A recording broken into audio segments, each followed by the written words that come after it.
नमस्कार। मैंने एक पिछला एपिसोड बनाया था जिसका नाम था कश्मीरी कसाई। जिस परिवेश में, जिसके कार्यकाल में जो घटनाओं को मैंने जिक्र किया था, जो दिखाया था वीडियो में, उसके विषाद पे आप यह कह सकते हैं कि कौन कश्मीरी कसाई था। फारूक अब्दुल्ला के कार्यकाल में कश्मीर जैसे तैसे सुलगता रहा। उस एपिसोड के लिए धन्यवाद जिन्होंने मेरा भाई देखा है। मैं आपसे गुजारिश करता हूं कि मेरा सारा एपिसोड बैक टू बैक आप देखिए।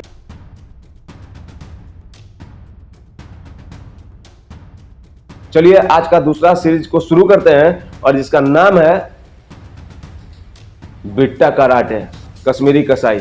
कश्मीर में जो लोग लापरवाही के साथ कश्मीर को सुलगते हुए छोड़ दिया, उन्हीं लोगों को चुन चुन के आपके सामने पेश कर रहा हूं। जो जिस घटना के लिए जिम्मेवार था, कितना जिम्मेवार था, किसके कार्यकाल में क्या हुआ, ये सब आपको बता रहा हूं। पिछले एपिसोड में ये देखा आपने कि कश्मीर में फारूक अब्दुल्ला का क्या रोल था और कैसे एनसी कांग्रेस एक दूसरे से लड़ते रहे। 70 से लेकर 90 तक का दशक आ गया जब ये मैं स्टोरी आपको सुना रहा हूं। आज 88, 89, 90 और 95 के दशक की कहानी सुनाऊंगा मैं आपको। लेकिन आपको ये बता दूं कि पिछले बार का नाम था सीरीज का कश्मीरी कसाई, जिसमें मैंने फारूक अब्दुल्ला के कार्य को फोकस किया था। आज का मुद्दा है, सब्जेक्ट है, विषय है बिट्टा कराटे, जिसने कश्मीरी पंडितों को बहुत ज़्यादा नोचा था, घसीटा था, खसोड़ा था, माताओं बहनों के साथ रेप किया था, कश्मीरी पंडितों को गाजर मूली के जैसा काटा था।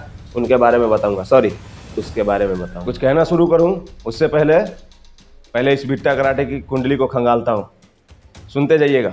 बिट्टा कराटे का जन्म 1 जनवरी 1973 को श्रीनगर के गुरु बाजार में हुआ था। उसका घर का नाम बिट्टा था और मार्शल आर्ट में उसकी महारत की वजह से उसका नाम बिट्टा कराटे पड़ गया था।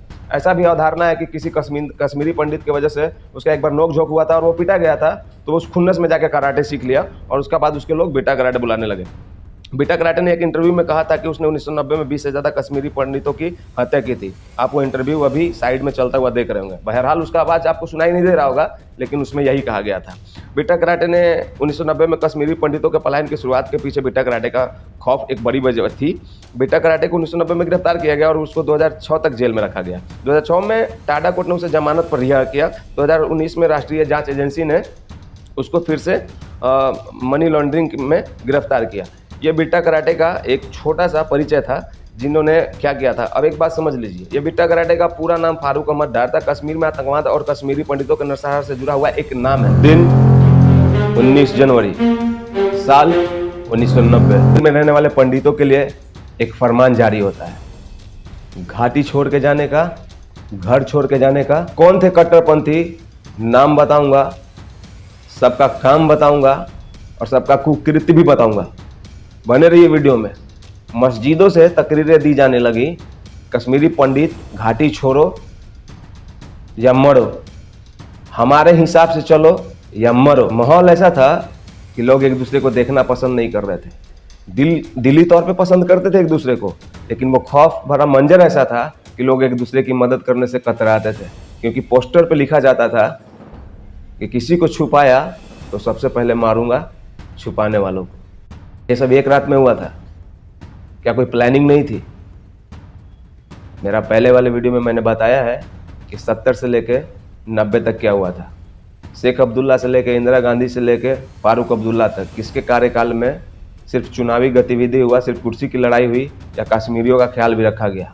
वस्तुतः कश्मीरी पंडितों का ख्याल रखा गया या नहीं, वो वीडियो जाके आप देख लो। शुरू करता हूँ शुरू से। कश्मीर में लाखों और करोड़ों हिंदुओं को रिप्रेजेंट करने वाले जो नाम थे, उन नामों को पहले टारगेट करना शुरू किया गया। जितने भी प्रसिद्ध पंडित थे जो वहाँ के पंडित को रिप्रेजेंट करते थे, वहाँ के पंडित के लिए लीड करते थे, वहाँ के पंडित के हक के लिए लड़ाई करते थे, पहले कट्टरपंथियों ने वैचारिक रूप से प्लान बना के उनको टारगेट किया कि पहले इनको मारो, और इनको मारो तो ऐसे मारो कि देखने वाले का रूह कांप जाए और भागने के लिए कहना ना पड़े, बल्कि लोग खुद ही भागने लगे। कैसे कैसे कुछ वहाँ पे नामी पंडितों की हत्या हुई थी, पहले उसको सुनिए।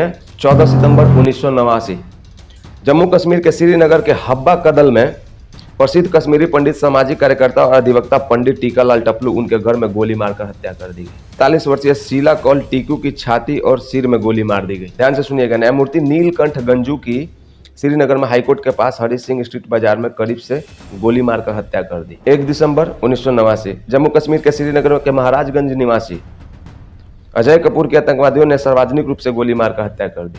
सार्वजनिक रूप से मतलब एक इंसान खड़ा है और उसको 5 लोग धार धार धार धार धार धार छील दिए। एक चीज नोटिस किया, हर महीने एक टॉप कश्मीरी पंडित को मारा जा रहा था, और ये हर महीने में का एक प्रमुख नाम है और एक फेमस नाम है। एक महीने में सैकड़ों पंडित मारे जाते थे, सैकड़ों। कितना पढ़िएगा, अध्ययन कीजिएगा, कितना दस्तावेज जुटाइएगा, कितना इंसाइक्लोपीडिया कीजिएगा, माथा का बाल पक जाएगा, उम्र छोटा पड़ जाएगा रिसर्च करते करते। 15 जनवरी 1990 श्रीनगर के खोनमो के एक सरकारी कर्मचारी एमएल भान की हत्या कर दी गई। उसी दिन लाल चौक की एक संचालिका थी बलदेव राज दत्ता, अपहरण किया गया, रेप किया गया, मारकर फेंक दिया गया लाल चौक के किनारे। बॉडी छत विछत हालत में, प्रताड़ित हालत में मिला, नंगा मिला। भाई कौन मार रहा था उनको? हिंदू मार रहा था। मेरा वीडियो में देख के आपको ऐसा लगेगा कि हिंदू मुसलमान करता है। मैं क्लियर पूछना चाहता हूँ, आपको चैलेंज करता हूँ ना, आप स्टूडेंट हो तो मेरे कमेंट बॉक्स में लिख दो कि जहाँ पे भी दुनिया में 35 से 40% तक मुस्लिम आबादी हुआ है, क्या वहाँ पर कोई दूसरा सभ्यता फला फूला है? खैर छोड़िए। कश्मीरी पंडितों के हत्या का सबसे प्रमुख कारण तो नहीं कहूँगा, लेकिन कारणों के ऊपर जो कारण है उसके बारे में बताता हूँ। अब यहाँ से हमारा वीडियो इस बात को प्रूफ करेगा कि कश्मीरी पंडित के साथ क्या क्या हुआ था। 1988 में JKLF बना, जम्मू कश्मीर लिबरेशन फ्रंट, जिसका अध्यक्ष था यासीन मलिक, जो मनी लॉन्ड्रिंग करता था, घाटी में एक जगह से दूसरे जगह तक फंडिंग करता था, टेररिज्म को बढ़ावा देता था, कश्मीर में हाफिज सईद के साथ बैठ के अनशन करता था, इंडिया से बात नहीं करता था, हमेशा नारा देता था कि ना पाकिस्तान का ना हिंदुस्तान का, मुझे एक अलग कश्मीर चाहिए। बिट्टा कराटे इसी का दायां हाथ था। बिट्टा कराटे इसका एक ऐसा दायां हाथ था जो यासीन मलिक के इशारे पर कश्मीरी पंडितों को चुन चुन के मारता था। एक इंटरव्यू में बिट्टा कराटे के साक्षात्कार के साथ तो बिट्टा कराटे ने यह भी कबूला कि सिर्फ इस बात के लिए एक पंडित को मार दिया क्योंकि वो पंडित आरएसएस का था। वो शायद आरएसएस का था। तो क्या आरएसएस का होना किसी के लिए गुनाह है? इस बात को स्टूडेंट आप ध्यान से समझो कि JKLF का जो अध्यक्ष था, मतलब जो कंट्रोलर था, जो मालिक था, जिसने वो संस्था बनाई 1988 में, अर्थात यासीन मलिक, ये सारे कश्मीरी बच्चों को 200, 300, 500 में इकट्ठा करता था। जितने भी अनपढ़ लोग रहते थे ना, उनको टारगेट किया जाता था। सॉफ्ट टारगेट इनके ना मतलब मासूम बच्चे होते थे जिनको बरगलाया जा सके, जिनको मतलब एकदम 2 मिनट में एकदम मतलब ऐसा समझ लीजिए कि जिसको स्लीपर सेल बना के उस पे ऊपर उनके ऊपर काम करना शुरू कर दिया जाए। यासीन मलिक का दायां हाथ बिट्टा कराटे था। बिट्टा कराटे यासीन मलिक से पैसा लेता था। बिट्टा कराटे घाटी में जाके उन पैसों को बांटता था, बच्चों को बरगलाता था, नकली भीड़ इकट्ठा करता था और कश्मीरी पंडितों के प्रति उसको उकसाता था। उनके एक्चुअली ये लोग कश्मीरी लोगों के मन में ये भरते थे कि आपके लिए पंडित दुश्मन है, लेकिन पंडित वहां पे कभी, मैं आपसे रिक्वेस्ट करना चाहता हूं, आप तमाम दर्शकों से, कि आप मुझे कश्मीर से कुछ ऐसा चीज रिसर्च करके लिख के ला के दीजिए कि किसी कश्मीरी पंडित ने वहां के किसी मुस्लिम भाई को मारा हो। वो संगठन था जो कश्मीर में खुलेआम किसी भी युवा के लिए ऑफर करके रखा था कि आओ बंदूक उठाओ, प्रशासनिक कार्रवाई होगा तो हम समझेंगे, तुम आओ बंदूक उठाओ, तुम्हारा अपना इच्छा पूरा करो, जिहाद करो, पंडितों को मारो, तुम्हारी सुरक्षा की जिम्मेदारी मैं लेता हूँ, तुम वो करो जो मैं चाहता हूँ। रिक्वेस्ट करता हूँ, किताबें पढ़िए, किताबें पढ़िए, किताबों से दोस्ती कीजिए, नहीं तो भाई सब कोई ऐसा लूटेगा ना तुमको, भाई ऐसा लूटेगा, कल्पना से पढ़े है, तुम्हें लूटेगा, तुम्हारे बच्चों को लूटेगा, हमें लूटेगा, हमारे बच्चों को लूटेगा। आप लोग पढ़ते नहीं हैं। एक किताब है पंडित, अशोक कुमार पांडे जी लिखते हैं, ये इसके लेखक हैं। इसमें बसने और बिखरने के 1500 साल का जिक्र किया हुआ है। इस किताब में एक मैटर लिखा हुआ है, एक छंद लिखा हुआ है। इस किताब में यह बात लिखा हुआ है कि उस समय कश्मीर से रावलपिंडी तक बसें चलाई जाती थी ज़बरदस्ती, जो कि इलीगल था। रावलपिंडी जो पाकिस्तान में है, वहाँ तक बसों पे नारा लगा के लोगों को फ्री में सफ़र कराया जाता था। पिंडी पिंडी पिंडी पिंडी, मतलब ऐसा होता है ना, पटना पटना, दिल्ली दिल्ली, तो वैसे ही पिंडी पिंडी, और उनको रावलपिंडी ले जाया जाता था और वहाँ पे महिलाओं और बच्चों को ले जाके वहाँ पे हथियार चलाने का ट्रेनिंग दिया जाता था। आप हैरत कीजिए कि ये कैसा मतलब लोग थे, एक ऐसा लोग थे जिन्होंने मजहब के नाम पे सिर्फ लोगों के मन में ये भर दिया कि दुनिया में इस्लाम ही सब कुछ है, इसके बाद कुछ नहीं है। वैसे एक बात आपको बताता चलूं कि ये लोग अलगाववादी नेता के नाम से जाने जाते हैं। ये लोग सेपरेटिज्म को बहुत बढ़ाया दिया, सेपरेटर थे, किसी को अलग करना, अलग राष्ट्र बनाने का मांग करते थे कश्मीर को, ठीक है। और इसमें आपको एक बात बताना चाहता हूं कि चुनाव के आड़ में जैसे होता है ना कि उसी समय सब कुछ भुनाया जाता है। जैसे मान लीजिए कांग्रेस विकास का बात कर रही है तो बीजेपी विकास का बात कर रही है, लेकिन ये लोग ऐसे नेता में है कि चुनाव में इस्लाम का बात करते थे और इस्लाम को खतरा में बताकर वोटों को डाइवर्ट करते थे। लोगों को ये सिखाते थे कि आपको रोजी रोटी कपड़ा मकान के लिए वोट नहीं देना है, आपको वोट देना है कुरान के लिए और इस्लाम के लिए। इस बार वोट इस्लाम के लिए करो, नहीं तो इस्लाम खतरा में आएगा और बाकी के दूसरे मजहब वाले लोग हमारे ऊपर खतरा बन के टूटेंगे। यहाँ आपको एक बात बताना चाहता हूँ, जब टीकालाल टप्लू की हत्या हुई थी, जो कि अधिवक्ता थे, पेशे से और भाजपा के कार्यकर्ता थे, ठीक है, जो कश्मीरी पंडितों के हक की बात करते थे, उनका जब हत्या हुआ था ना, तो इसका जिम्मा ओपन तौर पे लिया था, मतलब एक्सेप्ट किया था कि हमने मारा है जेके एलम, यासीन मलिक। वही यासीन मलिक कि रजत शर्मा के इंटरव्यू के दौरान एक भी सवाल का जवाब नहीं दे पाया था, रजत शर्मा ने उसको नंगा कर दिया था। और सोचिए, यासीन मलिक कश्मीरी पंडितों का हत्यारा दिल्ली आके रजत शर्मा के शो में इंटरव्यू देता है। इस देश का दुर्भाग्य देखिए, कौन से शासनकाल में, किसके शासनकाल में। बेशक रोजी रोटी कपड़ा मकान के लिए जितना भी वीडियो बनाना है बनाओ, बेशक सिस्टम के खिलाफ, सिस्टम में दिक्कत है, जितना वीडियो बनाना है बनाओ, लेकिन मैं डंके की चोट पे बोलता हूँ कि धर्म को लेकर और मजहब को लेकर जितना इन लोगों ने बांटा है और इनके खिलाफ जितना लड़ाई आरएसएस और बीजेपी ने किया है, शायद ही कोई दूसरा धर्म वाला किया है। सिखों को क्या है, अपने चर्च में खुश है। जैनों को क्या है, अपने मठ में खुश है। लेकिन ईसाई का तो आपको मालूम ही है, वो ठीक ठाक चल रहा है तो उनको खालिस्तानी लोग अपने हिसाब से हैंडल कर रहे हैं। खालिस्तानी लोग उसके बीच में घुसते हैं, रियल किसान के बीच में खालिस्तानी लोग घुसते हैं, फिर रियल किसान का आंदोलन रहता नहीं है और वो बीच में घुस के मतलब क्या ही बोलेंगे।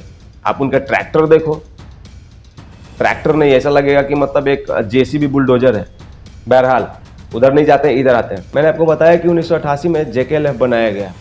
अब ध्यान से समझिएगा, ठेठ भाषा में, ज़्यादा रिसर्च वाला शब्द भी आपको समझ में नहीं आएगा, या फिर बहुत बार मैं समझाना चाहूँ तो नहीं समझ में आएगा। इंडियन मुजाहिदीन से पैसा लेता था यासीन मलिक।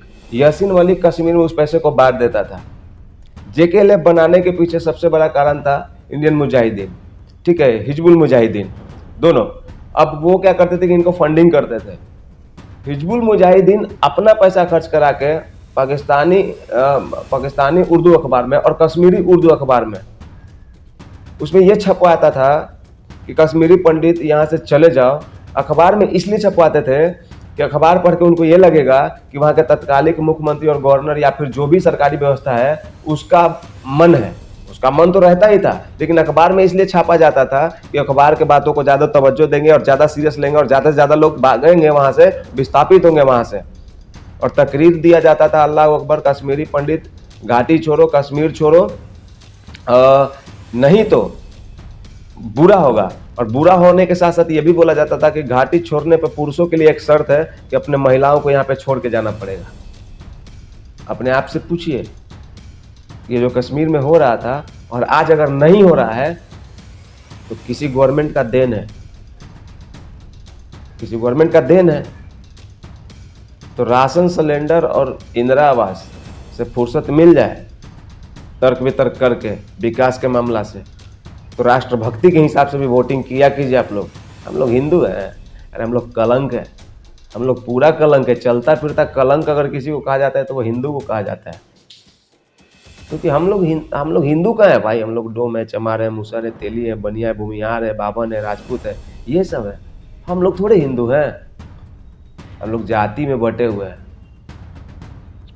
जैसा करबला होगा ना, वक्फ बोर्ड वाला जमीन पे जो इतना हथियार आए लोग, उसी में खोन खोन के गाड़ेगा हिंदू लोग को। और मेरा स्पीच सुन को खूब इंजॉय कर रहा होगा कि देखो ये लड़का 20 साल पहले बाद का भी भविष्यवाणी कर रहा है। सच में इसको कैसे पता है कि पहले वक्फ बोर्ड के माध्यम से जमीन हथियाएंगे, फिर हिंदू को काटेंगे, उसी जमीन में गाड़ देंगे और ऊपर बना देंगे ताजमहल।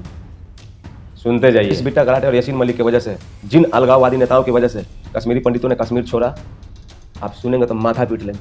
4 से 5 लाख कश्मीरी पंडित सिर्फ एक दिन 19 जनवरी 1990 को कश्मीर छोड़ के दिल्ली और कई दूसरे राज्य में, श्रीनगर, जम्मू साइड में जाकर टेंट में रहते थे भाई। टेंट में तपती धूप में ईंटा जोड़ जोड़ के तसला रख रख के खाना बनाते थे, उसको खाते थे। सांप बिच्छी काटता था सूतल में उनका छोटा छोटा बच्चा लोग को। जितना दर्द कश्मीर का कश्मीरी पंडित सहा है ना, मेरा तो कभी कोई माथा सनकता। हम तो चाहते कि पटना, दिल्ली, मुंबई सब के लोग कभी एक बार जीवन में ये चीज भोगे। ये सारा हिंदू लोग भोगे। कश्मीर का सिर्फ पंडित भोगा है ना, इसलिए पूरा हिंदुस्तान को समझ में नहीं आता। सबको भोगना चाहिए, क्योंकि नहीं भोगेंगे तो पीड़ा समझ में नहीं आएगा। मैं यहाँ वीडियो बना रहा हूँ, मैं मेरी माँ की कसम खा के बोलता हूँ, मैं ये वीडियो व्यूज और पैसा के लिए नहीं बनाता हूँ, क्योंकि मेरा इंटेंशन सिर्फ यही रहता है कि इस वीडियो से अगर 100 वो हिंदू भी इस वीडियो को देखेगा ना, और जाकर मेरा वीडियो के माध्यम से जाकर इंसाइक्लोपीडिया करेगा, गूगल करके कुछ पढ़ने लगेगा, तो अपने बात किसी 10 लोगों को अच्छा बनाएगा।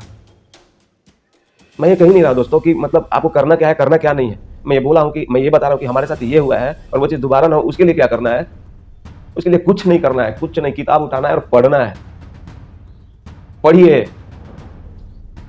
मैं उन नेताओं के जैसे आपको थोड़े बोलूंगा तलवार उठा लो, पत्थर उठा लो, गोली उठा लो, हक के लिए लड़ो, हिंदू खतरे में। कहाँ हिंदू खतरे में? ना हिंदू खतरे में, ना मुसलमान खतरे में। लेकिन जिहादियों की वजह से हिंदू टारगेट हो रहे हैं ना। अभी फ्रिज में लाश मिला है महालक्ष्मी का बेंगलोर में। अब लड़कियों से पूछो, मेरा अब्दुल ऐसा नहीं है। कभी तो रमेश और दिनेश निकले फ्रिज में काट के रखने वाला। ये सब मोहंडे में क्यों रहते हैं? क्योंकि इनका एक सॉफ्ट टारगेट होता है हिंदू, मासूम हिंदू। थोड़ा सा भी पसंद आया तो कमेंट बॉक्स में मुझसे पूछिए कि बिट्टा कराटे अभी कहाँ है, यासीन मलिक कहाँ है, और कश्मीर के ऐसे कुछ नेताओं जो अलगाववादी प्रवृत्ति के थे, इन शॉर्ट अलगाववादी जो नेता थे, वो अभी कहाँ है। आपको याद होगा 370-35A हटा था तो कुछ लोगों को नज़रबंद किया गया था। उसमें फारूक अब्दुल्ला भी थे। वही फारूक अब्दुल्ला जिन इस सीरीज में पहले वाले एपिसोड में कश्मीरी कसाई के नाम से मैं उन पर वीडियो बनाया था। और ये जो आप घटना सुने थे, इन घटनाओं में मुख्यमंत्री यही थे मैक्सिमम टाइम तक। लेकिन चूंकि इस वीडियो में बिट्टा कराटे और यासीन मलिक का जिक्र करना था, जो कश्मीरी पंडित का कसाई था, बूचर था, इसलिए उनके बारे में बताया। यासीन मलिक हिजबुल मुजाहिदीन से पैसा लेता था, उस पैसा को लेकर कश्मीर के घाटी में बांटता था। और एक चीज आपको ये भी बता दूं कि बिट्टा कराटे JKLF का यासीन मलिक का एरिया कमांडर था। वो जिसको चाहे, जिस बच्चों को पैसा बांटे, जिधर भी पत्थरबाज खड़ा करे, वो सब उसको हाथ में, मतलब दायां हाथ था वो।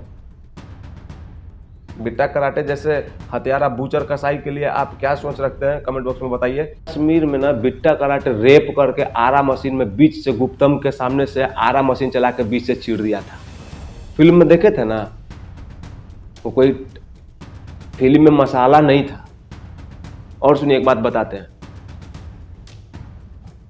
बेटा के कनपट्टी पे पिस्तौल रखता था बिट्टा कराटे, ठीक है, और मां से कहता था ना, बाप को मारता था, बेटे के, देखिए ध्यान से समझिए, बेटे के कनपट्टी पे पिस्टल रखता था, बाप का मर्डर कर चुका होता था, उसका खून और भात सान के उसके मां को बोलता था कि तुम खाओ नहीं तो तुम्हारा बेटा को भी मार देंगे। ये सब कश्मीर में बंद हुआ है।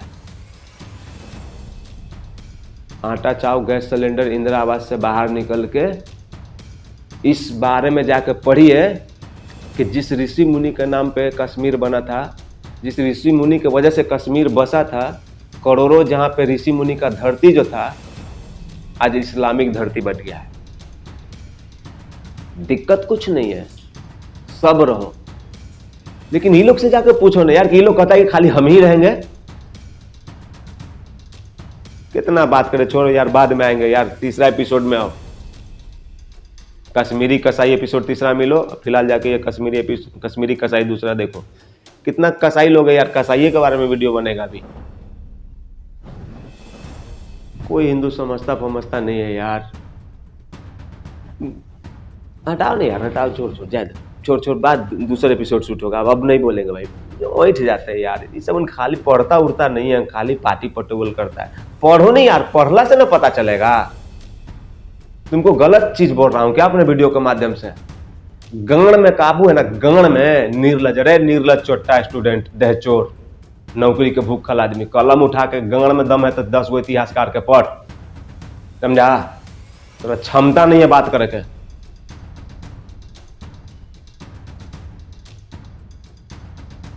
बैक, जय हिंद। बेटा यार